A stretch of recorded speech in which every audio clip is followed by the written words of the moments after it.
Well, let's close this program, but I will take you to one of the first issues that we raised, and is the issue of Senator Dino Melaye of Kogi State and the Nigerian police. Let me quickly get your reaction and that of Mr. Obun before we close the show. And please, briefly, if you may weigh in on this, what do you think is happening if a senator is said to have jumped off a moving vehicle? Perhaps he felt he was arrested against his own will, but they say that he surrendered to them for arrest and he's been taken to Lokoja.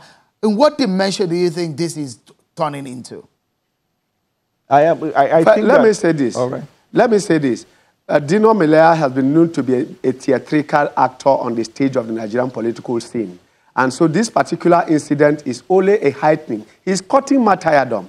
And he should know that senators don't enjoy immunity.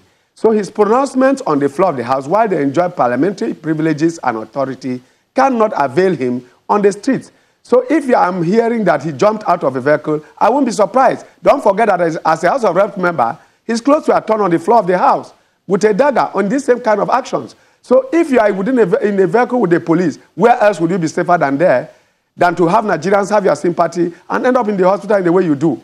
And in the first place, the police must be more civil too in handling not just high-profile cases of this nature, but also in dealing with even the ordinary citizens. If a senator can go through this, I wonder what the police will be doing with ordinary people. But Dino Melaye should stop cutting martyrdom. He won't be a martyr for anybody because there's nothing that he's doing that is heroic. I also think that if you look at what is happening to Dino, I'm still surprised as to why he must be dragged to Kogi to be tried there when the alleged offense was committed here in Abuja. So the whole thing is turning into a situation where one can look at it and think it is a persecution that is masterminded or influenced by the governor. I think the issue of Dino, the presidency will have to weigh into it. It is becoming ugly every day. Is it more of a political situation than a case of law for you?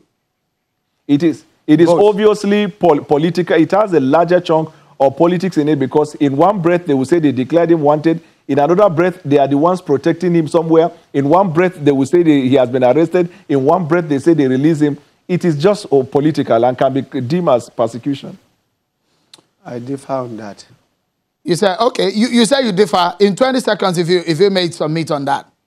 Mr. Obun. Yes, I differ on this fundamentally. Police investigations are not a turnkey technology. As the facts appear, the police make their own inquiries and get into arrest of citizens. And not being immune does not in any way preclude Dino from what he is going through. I think that he should conduct himself better off than he is doing today. We who are parliamentarians feel very bad that the parliament is being portrayed as populating rascals. It's not correct for us and for our image as a country. Thank you so much, Mr. Classes Obun, former lawmaker, and Mr. Daniel Boala, regular analyst on Channels Television, a lawyer. Thank you, gentlemen, for your time on the program tonight. That's our show for today. Many thanks for being part of it. I'm sure Melaye. Bye-bye.